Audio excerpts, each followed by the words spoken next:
Sevgili izleyenlerimiz, demiştik ya Çınar Köyü'nde kültür olmaya, kültür toplamaya geldik.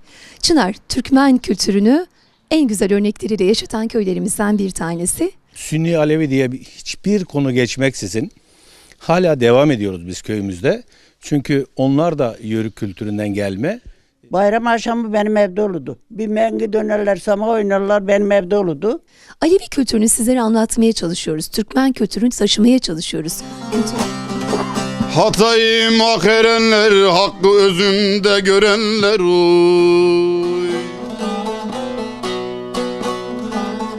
Hidayet kapısını dost açılmış gördüm, hidayet kapısını dost. Ama semah dönülür. Alevi kültüründe de cemlerde de bir ibadet şeklidir. Hünkârım Ali, ecdadım Ali.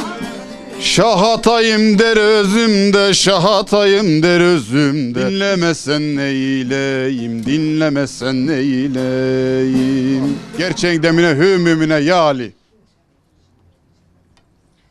Peygamber'e selavat, Seyyidina Muhammed, Mutlusu Muhammed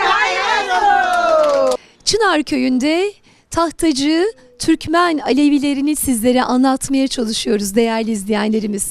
Eline, beline, diline sahip ol derler.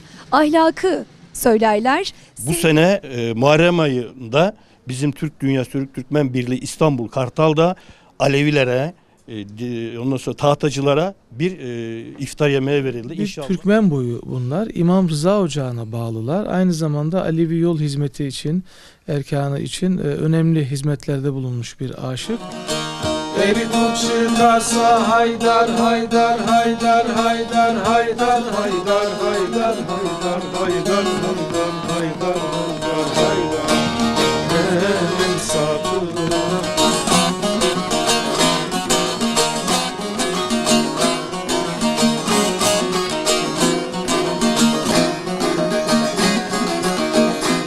Gel oldu gidelim de bizim ellere. Gel oldu gidelim de bizim ellere. Yeşil yaprak arasında gül kalır, sevip koklamanın günleri geldi, günleri geldi.